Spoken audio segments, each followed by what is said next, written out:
Sylvia Agnes Sophia Tait, January 8, 1917 to February 28, 2003, née Wardropper, known as Sylvia Simpson from 1941 to 1956, was an English biochemist and endocrinologist.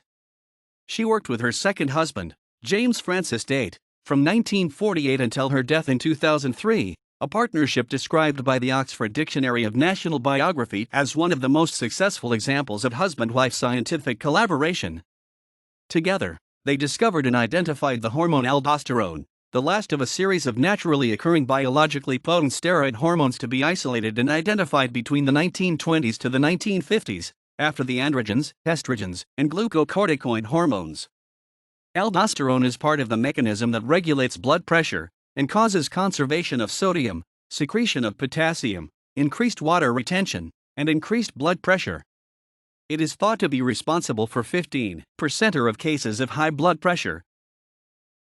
Tait was born in Tyumen in Siberia, the daughter of Scottish agronomist and trader James Wardropper and his Russian wife Ludmila. Unusually, her mother had obtained a degree in mathematics from the University of Moscow in the Russian Empire. She returned with her family to the UK in 1920, living in Ealing, and her father became a civil engineer. She was educated at Ealing County School for Girls, specializing in languages. She spoke fluent Russian and improved her German by spending time with relatives in Germany before the Second World War. She suffered a knee injury playing netball at school and later underwent 3 knee replacements. She continued her language studies at King's College, London, but then moved to University College London and graduated with a degree in zoology in 1939. She married Anthony Simpson, a fellow zoology student at University College London and a pilot with RAF Coastal Command, in 1940. He was killed in Norway in October 1941. She started to use her married name, Simpson, and joined the team of Professor J.Z. Young in Oxford in 1941, undertaking scientific research on nerve regeneration. In 1944, she moved to the Courtauld Institute of Biochemistry at Middlesex Hospital Medical School in London, working on synthetic analgesics to replace opiates, in a team that included Peter Claringbottle Williams, Edward Charles Dodds and Wilfred Lawson. She also worked on estrogens with Williams and A.E. Wilder Smith, developing expertise in bioassays.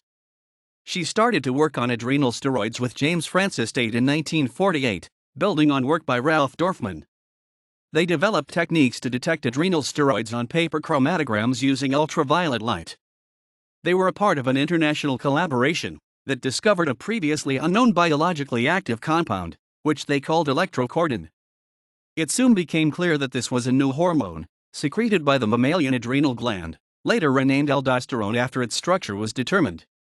Their collaborators included the eminent Swiss chemist Thaddeus Reichstein, who was one of the recipients of the Nobel Prize in Physiology or Medicine in 1950 for similar work on cortisol.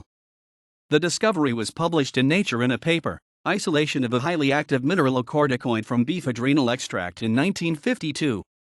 She married a second time, to James Tait, in September 1956, and adopted her new married surname Tait for professional purposes, causing some confusion.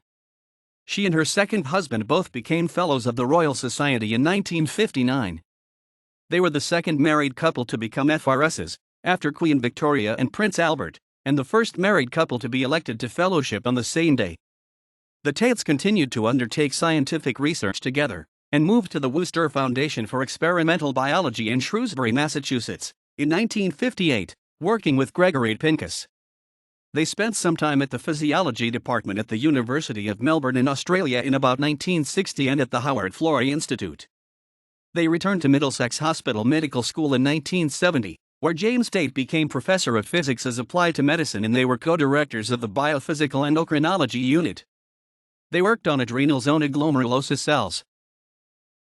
The Taits retired in 1982 and moved to East Boldray in the New Forest, but continued scientific research using simulations on using 2 Apple IE computers running in parallel.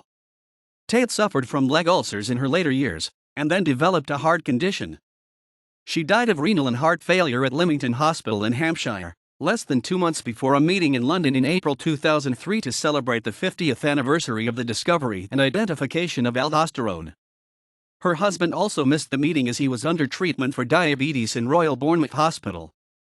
When she died, she was the Senior Woman Fellow of the Royal Society living in Britain, The senior woman fellow, Martha Voigt, was then living in San Diego. She was also a member of the British Society for Endocrinology, the American Endocrine Society, and the American Association for the Advancement of Science.